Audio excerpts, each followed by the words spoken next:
क्या आप इस फेस्टिव सीजन में कार या टू व्हीलर खरीदने का प्लान बना रहे हैं? अगर हाँ तो आपके लिए गुड न्यूज़ है। दिवाली से पहले सरकार जीएसटी में बड़े बदलाव करने वाली है। अभी नई गाड़ियों पर 28% जीएसटी देना पड़ता है, लेकिन सरकार इसे घटाकर 28% करने की तैयारी में है, यानी कि सीधे सीधे 10% की राहत मिल सकती है।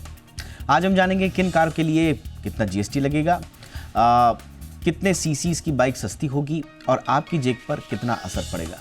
साथ ही इंडस्ट्री की अब ये चिंता है कि सरकार जीएसटी रिफॉर्म पर फैसला प्रीपोन करे और जल्दी लेकर के आए, क्योंकि इंडस्ट्री का ये मानना है कि लोग अब जीएसटी का इंतजार कर रहे हैं और अभी की खरीदारी को टाल रहे हैं। तो ऐसा ना हो कि इस रिफॉर्म के चक्कर में इंडस्ट्री को नुकसान हो जाए। तो इसको भी समझने की कोशिश करेंगे कि क्या वाकई में ये एक जायज़ चिंता है इंडस्ट्री की। खास मेहमानों के साथ चर्चा करेंगे। पहले ये रिपोर्ट देखिए। मेरा नाम है दीपक डोभाल, आप देख रहे हैं आपकी खबर आपका फायदा।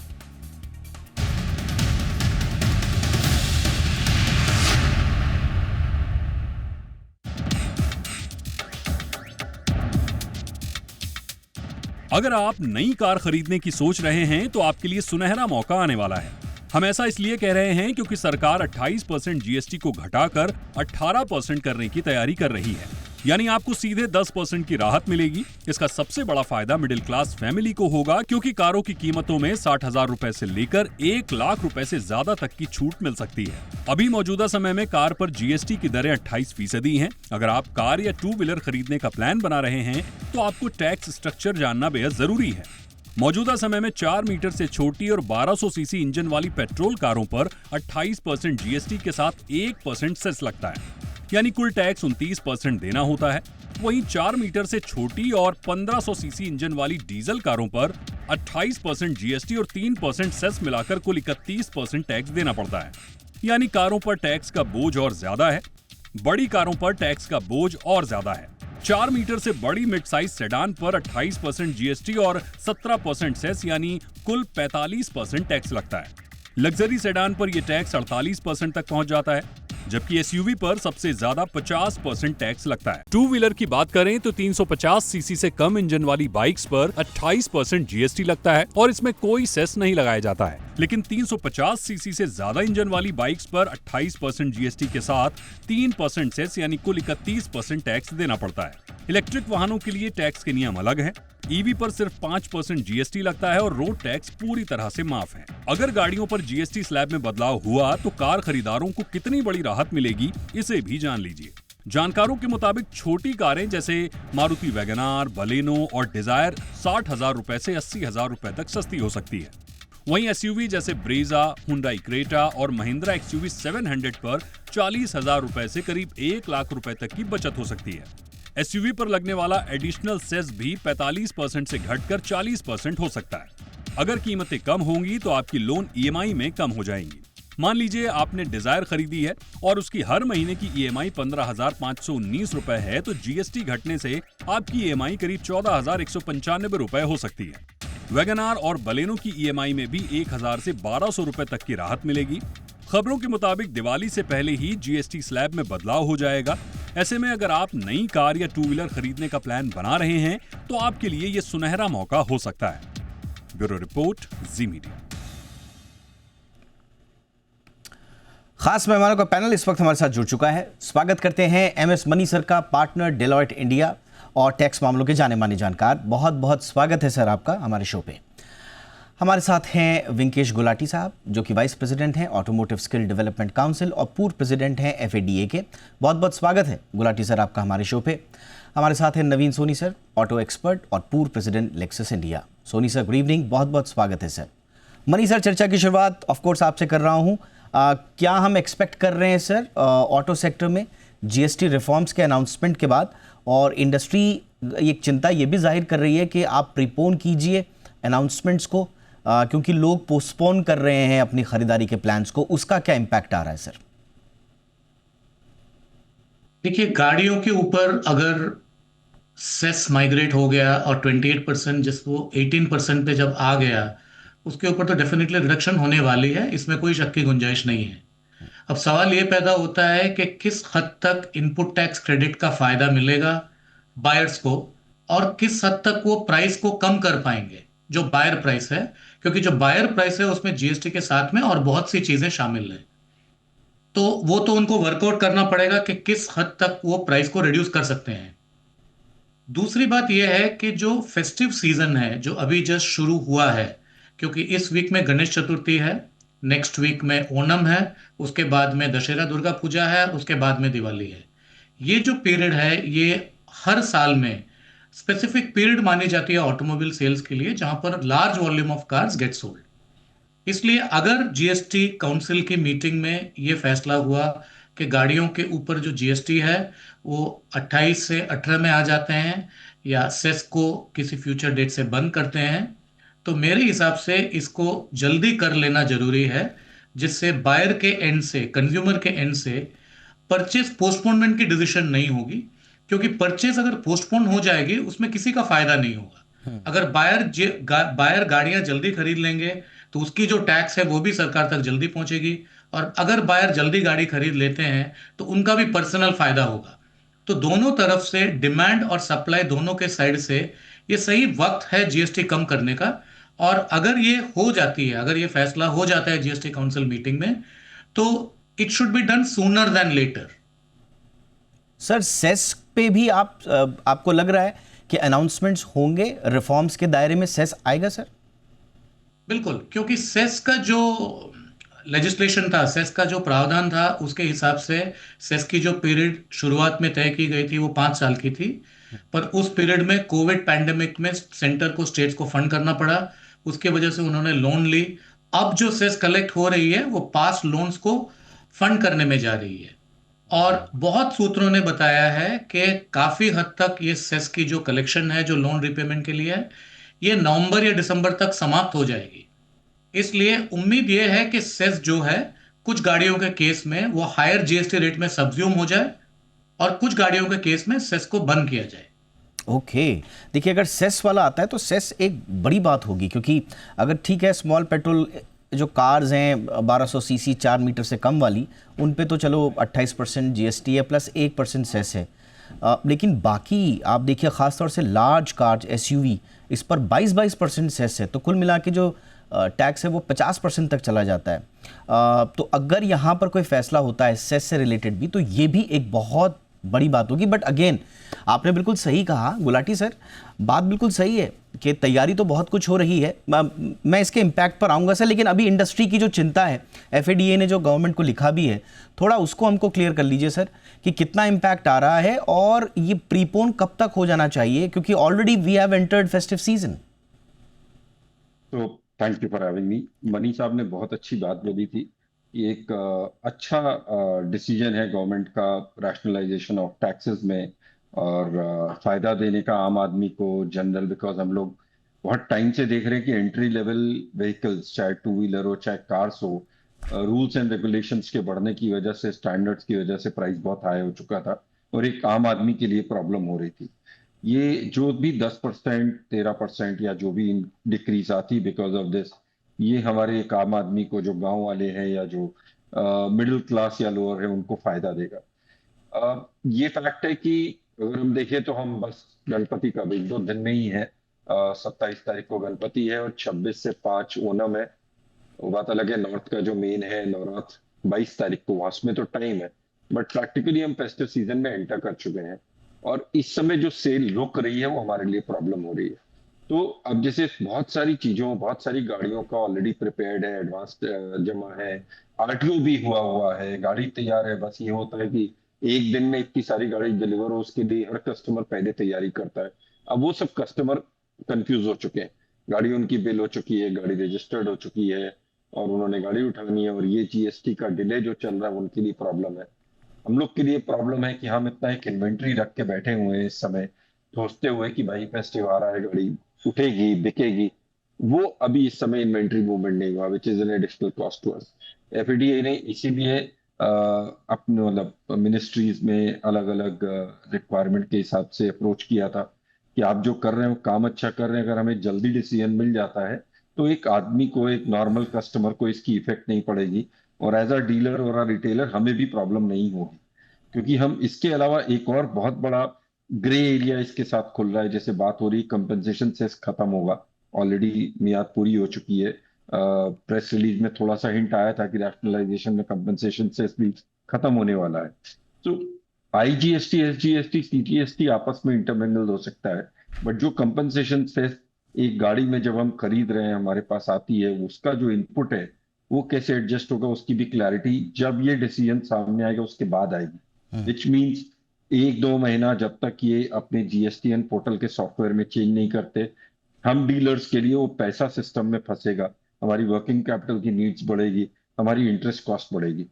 सो ओवरऑल वी आर हैप्पी कि ऐसा डिसीजन हो रहा है जिसमें जीएसटी के रेट रैशनलाइज हो रहे हैं और एक आम आदमी के रीच में एक गाड़ी परचेज बन रही है। और क्योंकि ऑल अक्रॉस रेट्स बढ़ रहे हैं तो हर आदमी के हाथ में परचेजिंग पावर बढ़ेगी, जिससे कि वो अपनी इच्छा के हिसाब से अपने और डिसीजंस ले पाएगा। So it's a good decision, but जब तक क्लैरिटी नहीं आती और जितना डिले हो रहा है क्लैरिटी में, वो एक प्रॉब्लम क्रिएट कर रहा है। एब्सोल्युटली, तो ये क्लैरिटी बहुत ज़रूरी है, वरना Q2 सेल्स के जो नतीजे आएंगे उसमें थोड़ा सा हम इसका इम्पैक्ट भी दे सकते हैं।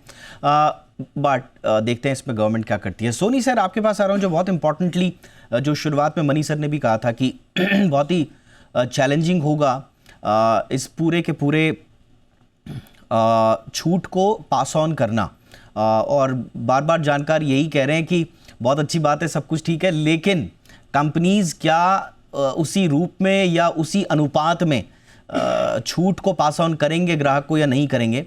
तो इंडस्ट्री की हालत किस तरह की है सर, और क्या कंप्लीटली पास ऑन करने की स्थिति में है अभी, या थोड़ा रुक के अपने पुराने हिसाब किताब क्लियर करेगी कंपनीज? दीपक जी, देखिए, ऑप्शन की अगर बात की जाए तो इस तरह का ऑप्शन किसी भी गवर्नमेंट की तरफ से आपको नहीं मिलेगा, क्योंकि जैसे ही ये जीएसटी टैक्स में रैशनलाइजेशन होगा, जिसकी बात प्रधानमंत्री ने 15 अगस्त को लाल किले से बात कर दी है, तो मतलब खबर तो पहुंच चुकी है कस्टमर्स तक, और वो भी जानते हैं कि अभी की क्या कीमत है और बाद की क्या कीमत है। तो एक तो कस्टमर की तरफ से प्रेशर आएगा, कॉम्पिटिटिव प्रेशर, आपस में कंपनियों के बीच में प्रेशर रहता है, तो वो रहेगा। सबसे इंपॉर्टेंट जो भी हमने पहले देखा है कि अगर इस टाइप का कोई जीएसटी रैशनलाइजेशन या कोई मूवमेंट होता है तो उसके बाद में मॉनिटरिंग होती है पूरी अच्छे से, जिसमें ये देखा जाता है कि जो भी बेनिफिट्स हैं जो कि कस्टमर को दिए जाने चाहिए वो दिए जा रहे हैं कि नहीं दिए जा रहे हैं। तो मेरे हिसाब से ये सोचना कि ये बेनिफिट्स कस्टमर को नहीं जाएंगे, कॉम्पिटिटिव प्रेशर की वजह से, कस्टमर की वजह से और सरकार की वजह से भी इम्पॉसिबल सा ही है कि अगर आपको ये उसको रख पाएंगे।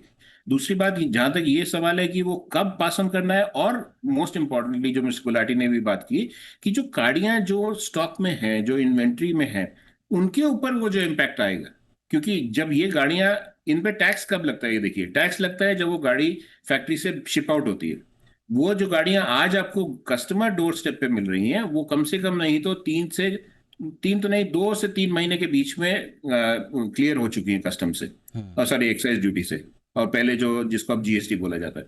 तो इस तरीके की अगर अप्रोच है तो वो वाई इंडस्ट्रीज आस्किंग कि भाई जल्दी से जल्दी ये फैसला हो जाए, और उसका आई थिंक सरकार ने भी अच्छा डिसीजन लिया है। पहले 17-18 तारीख का था जीएसटी काउंसिल की मीटिंग, काउंसिल ऑफ मिनिस्टर्स की मीटिंग हो चुकी है, और अब 2 या 3 तारीख या 3 या 4 तारीख को वो कह रहे हैं कि इसका जो नेक्स्ट डिसीजन है जीएसटी काउंसिल का, वो भी ले लिया जाएगा। तो तैयारी इसी हिसाब से है कि जो पहले दिवाली का अनाउंसमेंट हुआ था वो अब शायद नवरात्रि तक उसको प्रीपोन कर दिया जाए। अगर ऐसा हुआ तो काफी इंपैक्ट आएगा, लेकिन ठीक है, परेशानी तो होएगी, क्योंकि जो इन्वेंट्री डीलरशिप्स के पास में, फाड़ा ने भी लिखा है कि 55 दिन की इन्वेंट्री उनके डीलर्स के पास में पड़ी है। तो ये सब चीजें कैसे रिजॉल्व होंगी, that is a matter of question. But अभी कस्टमर के पॉइंट ऑफ व्यू से वो कॉशियस हो चुका है कि जब तक इसके ऊपर डिसीजन नहीं आता वो गाड़ी को उठाने में हिचकिचाएगा। ऑल राइट सर, आइए एक छोटे से ब्रेक के लिए रुकते हैं, और ब्रेक के उस पार सबसे बड़ा सवाल पूछेंगे कि क्या वाकई में अगर ये पास ऑन होते हैं, सब कुछ ठीक ठाक रहा, तो फिर आप कौन सी कार इस वक्त आपके लिए मुफीद होगी, किस तरह के डिसीजंस आपको लेने हैं। साथ ही साथ में एक बहुत इम्पॉर्टेंट बात ये भी रह जाती है कि स्मॉल कार्स और 2 व्हीलर्स की कीमतें कितनी कम होंगी। आई मीन परसेंटेज के हिसाब से अलग अलग अनुमान आ रहे हैं, कुछ लोगों का कहना है कि अंडर 10 रहेगा, कुछ लोग इसको 15 तक भी ले जा रहे हैं। तो एग्जैक्टली एक आइडिया लेने के लिए कीमतों का एक पैमाना भी समझने की कोशिश करेंगे, ख़ास तौर से मास मार्केट बायर्स के लिए ख़रीदारी कितनी आसान होगी ताकि आप लोगों को भी कुछ प्लानिंग में मदद हो सके, और डिमांड बूस्ट कितना मिलेगा उसकी भी थोड़ा सा था लेने की कोशिश करेंगे छोटे से ब्रेक के बाद।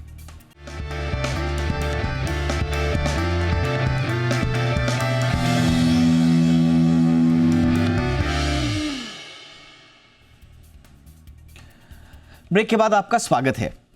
मनी सर, थोड़ा सा क्योंकि इम्प्लीमेंटेशन में भी एक शक बार बार जो जाहिर किया जा रहा है वो ये कि जीएसटी कट से राज्यों को मेरे ख्याल से 4 to 6 बिलियन डॉलर के आसपास का कलेक्टिव नुकसान या रेवेन्यू लॉस की भी आशंका जाहिर की जा रही है, और इसीलिए कहा जा रहा है कि शायद इम्प्लीमेंटेशन में इससे देरी होगी।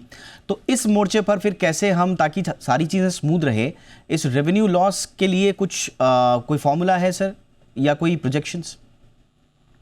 आपने बहुत अच्छा पॉइंट निकाला रेवेन्यू लॉस का। देखिए, रेवेन्यू लॉस में क्या होता है कि रेवेन्यू लॉस बेस करते हैं एक सर्टन क्वांटम ऑफ सेल्स के ऊपर या सर्टन वैल्यू ऑफ सेल्स के ऊपर।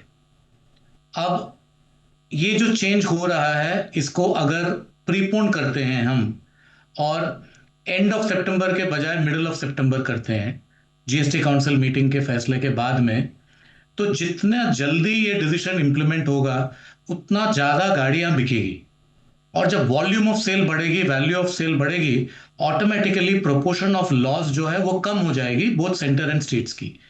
इसमें कुछ हद तक शायद इनिशियल 1-2-3 महीने तक थोड़ा सा रेवेन्यू लॉस जो है वो मुझे तो अनिवार्य लगता है, क्योंकि उसको अवॉइड करने का कोई तरीका नहीं है। पर उम्मीद यह है कि जो वॉल्यूम बिल्डअप होगी, सिर्फ गाड़ियों की नहीं, सारे प्रोडक्ट्स के ऊपर जिसपे जीएसटी रेट कम हो रही है, जो वॉल्यूम पिकअप होगी उसकी वजह से, क्योंकि अगर हम 10% की बात कर रहे हैं रेट रिडक्शन 28 से 18 तक, it is a significant reduction in the price of a car. ये काफी बहुत सिग्निफिकेंट रिडक्शन है जो परचेसिंग डिसीजंस को इन्फ्लुएंस कर पाएगी। तो अगर हम देखते हैं कि यहां पर वॉल्यूम ऑफ सेल जबरदस्त बढ़ जाती है, तो बहुत जल्दी से जो लॉस एंटिसिपेट कर रहे हैं सेंटर और स्टेट्स में वो मेकअप हो जाएगा। और शायद इसी कॉन्फिडेंस से सेंटर और ग्रुप ऑफ मिनिस्टर्स ने एग्री किया है अब तक कि वो आगे बढ़ेंगे 2 रेट स्लैब स्ट्रक्चर के ऊपर, क्योंकि किसी न किसी दिन तो 2 रेट टैक्स स्ट्रक्चर में जाना ही है। जीएसटी की जो आर्किटेक्चर है उसके हिसाब से 2 रेट या ज्यादा से ज्यादा 3 रेट होंगे, और अभी सिन गुड्स के ऊपर तो 40% आने की उम्मीद है। तो जब हम 2 रेट्स में जा रहे हैं, क्यों ना उसको हम फेस्टिव सीजन के पहले करें, जहां पर लार्जेस्ट वॉल्यूम ऑफ सेल होती है गाड़ियों की, कंज्यूमर ड्यूरेबल्स वगैरह की, जिससे वॉल्यूम पिकअप और ज्यादा हो जाए, मच मोर देन एंटिसिपेटेड हो जाए, जिससे लॉस जो है स्टेट्स और सेंटर की वो कम हो जाए।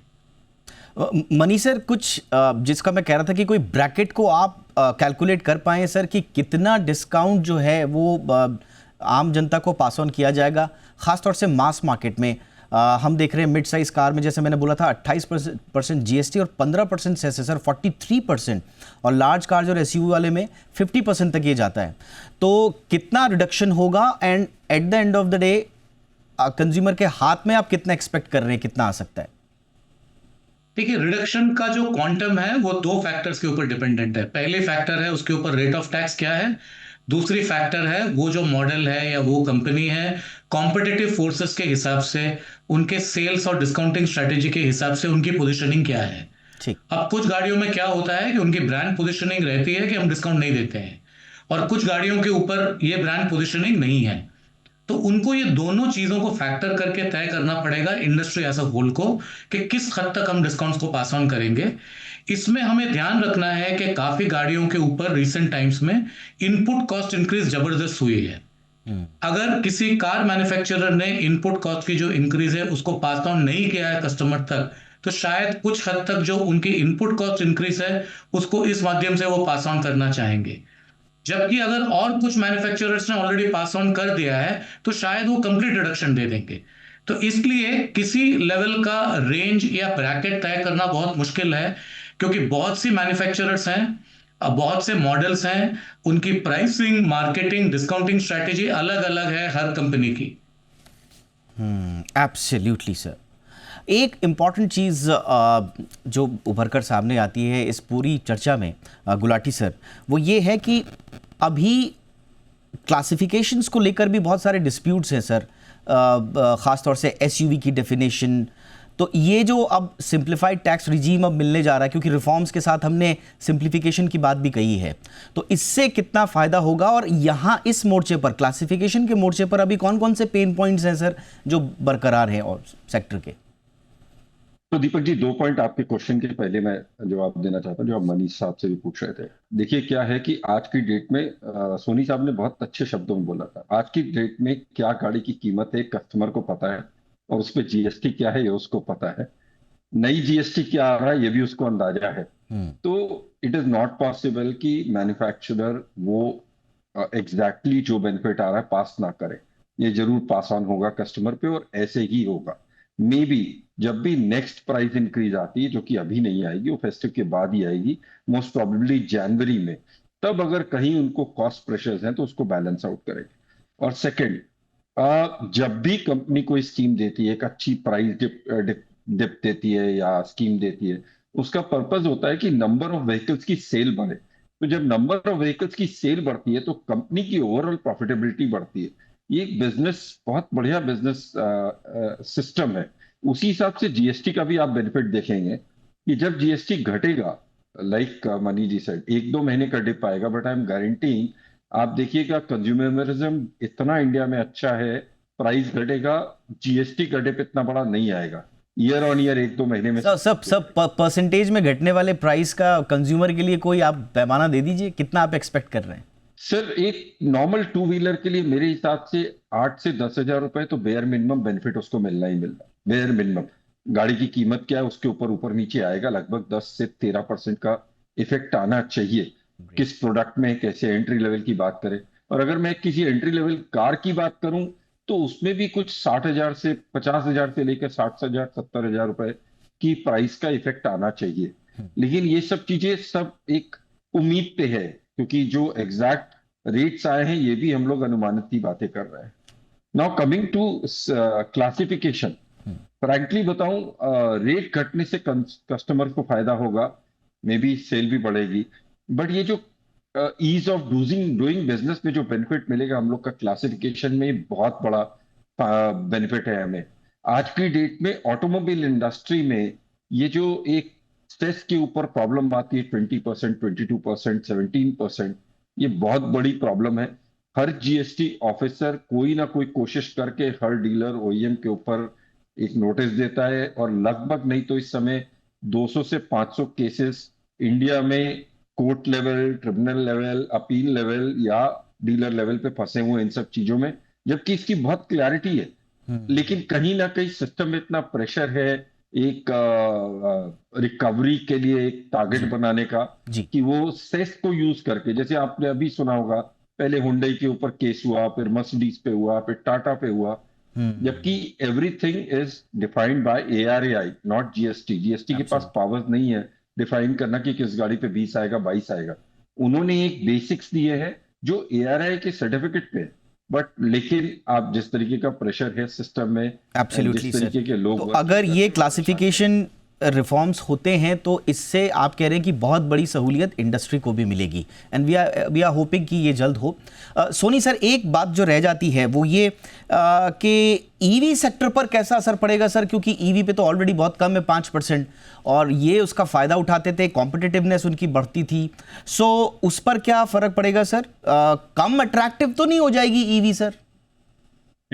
ऐसा ऐसा लोग कह रहे हैं, और जायज भी एक तरह से, बिकॉज कॉम्पिटिटिव, जब आप रिलेटिव बात करते हैं तो पहले जो 28% का अगर नॉर्मल आइस व्हीकल था, और प्लस उसमें सेस आप गाड़ी की कीमत और उसकी साइज के हिसाब से आप उसके ऊपर ऐड करते जाएं, लेकिन उसके कंपैरिजन में ईवी वाज 5%। तो ईवी पे आई डोंट थिंक सो उसमें कोई उसको टिंकर करने का उम्मीद की जा सकती है, क्योंकि 5% ऑलरेडी लोएस्ट पॉसिबल स्लैब में है।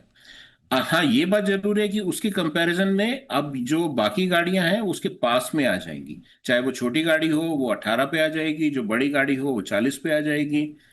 सेम चीज दूसरी टेक्नोलॉजीज पे भी अप्लाई करती है, जैसे हाइब्रिड व्हीकल्स के ऊपर कहा जाता था कि 5% डिफरेंशियल इक्विवेलेंट आइस व्हीकल के सामने दिया जाता था। अब वो कितना कंसिडर किया जाएगा, बिकॉज वो अगर करेंगे तो फिर वापस से फिर एक गुड एंड सिंपल टैक्स नहीं रहेगा ना, बिकॉज अभी गवर्नमेंट का इंटेंशन इसको जीएसटी को गुड एंड सिंपल टैक्स बनाने का है। तो जितने कम स्लैब्स होंगे चाहे 2 हो चाहे 3 हो, ऑटोमोबाइल के लिए 3 होंगे, तो उसके हिसाब से ये मैनेज करना कि आप ये जो पहले वाला रेजीम था उसमें काफी सारे स्लैब्स के अंदर काफी सारी गाड़ियां फिट बैठती थी। अभी अनफॉर्चुनेटली ये अप्रोक्सीमेशन होगा, और ये जो कॉम्पिटिटिव प्रेशर है उसकी वजह से ये आप देखेंगे कि कस्टमर के दिमाग में ये बात तो जरूर आएगी कि अगर मैं ये गाड़ी लेता हूं बनस्पत में दूसरी गाड़ी लेने के, तो उसका जो डिफरेंशियल टैक्स है, जो इंक्रीमेंटल टैक्स है, वो जरूर घट जाता है। एब्सोल्युटली। और मुझे लगता है कि यही अगर ईवी सेक्टर को आपको और ज़्यादा इंसेंटिवाइज करना होगा और उससे ज़्यादा आपको ईवी सेक्टर के इंफ्रा पे अब फोकस बढ़ाना पड़ेगा, वरना लोगों की प्रायोरिटी से ईवी में अगर एक प्रश्न चिन्ह भी लग जाए, मैं ये नहीं कहूँगा कि प्रायोरिटाइज नहीं करेंगे लोग, बट प्रश्न चिन्ह लग गया, कंपैरिजन लोग करना शुरू कर देंगे, स्वाभाविक रूप से कुछ इंपैक्ट वहाँ पे आएगा। तो बहुत सारे होमवर्क के दरवाजे ये पूरी बहस खोलती है सरकार के लिए भी। थैंक यू सो मच आप तीनों का वक्त निकालने के लिए। सोनी सर बहुत बहुत शुक्रिया आपके समय के लिए। Gulati sir thank you so much sir for time. MS money sir बहुत बहुत धन्यवाद इतने सारे इंसाइट्स देने के लिए। शो में इतना ही, इजाजत दीजिए, नमस्कार।